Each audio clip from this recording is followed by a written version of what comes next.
साथियों नमस्कार। मैं पूर्व सैनिक सुनील वाखंडी, संयोजक मिशन सांस्कृतिक कोटद्वार, एक निवेदन के साथ कुछ जानकारी, कुछ जन की बात। मित्रों, कोटद्वार के आम पड़ाव में डिफेंस लैंड पर समुदाय विशेष की बस्ती और ये अवैध अतिक्रमण 1977 के बाद से चला आ रहा है।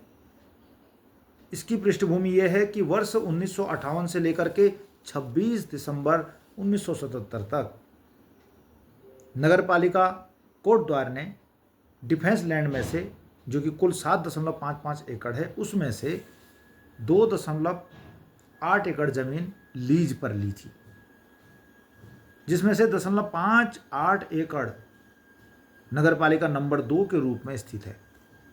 शेष भूमि 1.5 यानी 1.5 एकड़ जमीन, यानी 1 एकड़ में 5 बीघा, इस पर 1977 के बाद से 26 दिसंबर 1977 के बाद से लीज समाप्त हो जाती है।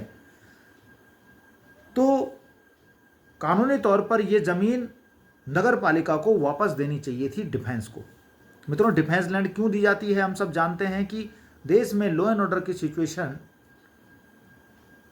जब हालात प्रशासन की ताकत से बाहर चले जाते हैं, तो डिस्ट्रिक्ट मजिस्ट्रेट देखते हैं कि ये सिचुएशन पुलिस प्रशासन के बस से बाहर बात है। जो अपराधी हैं वो संगठित होकर के क्षेत्र की शांति सुरक्षा को खतरा पहुंचा रहे हैं। ऐसे में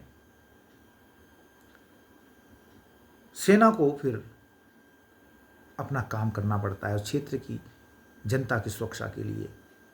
इसीलिए देश में मध्य मध्य में, बीच बीच में डिफेंस लैंड है, तमाम मिलिट्री स्टेशंस हैं। ये देश की एकता अखंडता के लिए बहुत बड़ा एक, इसमें इसलिए भी ज़रूरी है ये कि फौज को भी अगर लड़ाई के लिए तैयारी करनी है तो पहले डिफेंस की अंदर ये सारी तैयारियां चलती हैं। ये बहुत,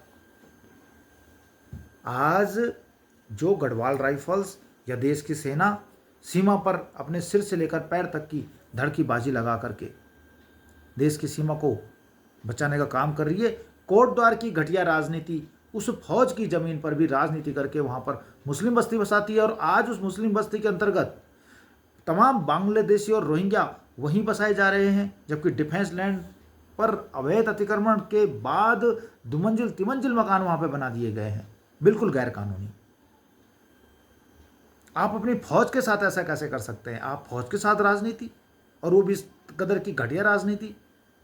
मित्रों, ये सीधा सीधा डिफेंस लैंड, इसमें गढ़वाल राइफल भी केवल जिम्मेदारी के लिए आती है, उसको उन्होंने जिम्मेदारी के लिए एक जगह दे रखी है। अदरवाइज जो डिफेंस लैंड है और इसमें खुर्द बुर्द करने का काम किया है उस समय के नगर पालिका, वर्तमान नगर निगम इसके लिए जिम्मेदार है। सीधी जिम्मेदारी नगर आयुक्त और मेयर साहब, इनका नैतिक दायित्व तो बनता है कि ये इस जमीन पर बुलडोजर फिरा करके जमीन को अतिक्रमण मुक्त करा करके ये सीधे सीधे इसे डिफेंस के हवाले करें। इन्होंने इस जमीन को खुर्द बुर्द करने का काम किया है, नजुल भूमि अवैध रूप से घोषित करने का काम किया है, और इस पर फौज को निश्चित तौर पर आपत्ति है। मित्रों, एक तरफ तो फौज के पास में पूर्व सैनिक या फिर उनके परिवारों के लिए कोई कल्याणकारी योजनाओं को चलाने के लिए जगह नहीं, सेंट्रल स्कूल तक की जगह आपको नहीं मिल रही थी, यहाँ तक कि सैनिक विश्राम गृह तक भी कोटद्वार में उपलब्ध नहीं है। एक तरफ तो जरूरी कामों के लिए हमारे पास जमीन नहीं है, दूसरी तरफ आप अपनी राजनीति की मस्ती के लिए, मुस्लिम तुष्टीकरण के लिए और वोट बैंक के लिए आप ये सब कर रहे हैं। ई चौलवेना। मित्रों, देश की सुरक्षा से खिलवाड़ करने वाले तत्व वास्तव में समाज और देश के शत्रु ही होते हैं। हमने पहलगाम हमले के अंतर्गत देखा, लेकिन आप दूसरी तरफ ये भी देखिए कि हल्द्वानी के बनफूलपुरा में हाई कोर्ट के आदेश को इम्प्लीमेंटेशन देने के लिए जब वहां का प्रशासन, अमला, पुलिस, एसडीएम उस अवैध मजार को हटाने के लिए जाते हैं तो 300 पुलिस कर्मचारी, अधिकारी और स्वयं एसडीएम का सिर वो घुसपैठिए और वो अवैध अतिक्रमण करने वाले लोग उनका सिर फोड़ देते हैं पत्थरबाजी से। हमें अपने कोटद्वार को इस तरह की किसी तरह की अनवांटेड 72 के पास इस तरह की हरकतों के लिए अनुमति नहीं देनी है।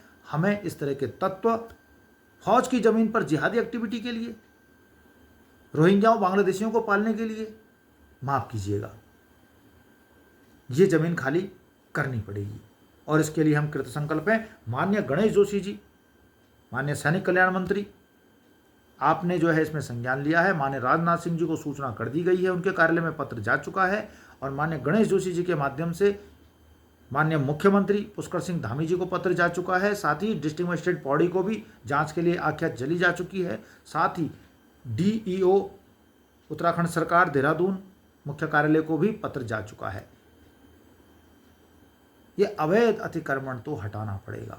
ये चाहे तुम्हें कितने प्यारे क्यों ना हो, चाहे तुम्हारा कितना अच्छा वोट बैंक क्यों ना हो, ई चौल बेना ये हमें नहीं चाहिए। तुम्हारी राजनीति तुम्हें मुबारक, ज़्यादा ही पसंद है तो अपने बाप दादा की ज़मीन पर इनको बसाइए ना, काहे नहीं बसाते हैं, बांटिए अपनी ज़मीन इनके साथ। लेकिन और डिफेंस की ज़मीन को बांटेंगे, शर्म आनी चाहिए कोटद्वार की घटिया राजनीति और इस तरह के काम करने वाले राजनीतिक दल और नेताओं को।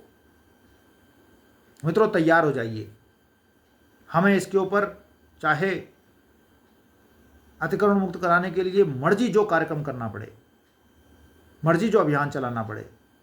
ज़्यादातर फौजियों को तो इस तरह के नेताओं की इस तरह की हरकतों की जानकारी ही नहीं है। जिस दिन पूर्व सैनिक समस्त लामबंद होकर के एक प्रशासन कोटद्वार के नगर निगम में खड़े हो गए, उस दिन आपको जवाब देते नहीं बन पड़ेगा। तब जाते रहिएगा आप किसी किसी की शरण में। ये निश्चित तौर पर आपने अपनी सुरक्षा, अपनी सेना के साथ में एक धोखा किया है, पाप किया है। ये आपको पाप मुक्त होना पड़ेगा।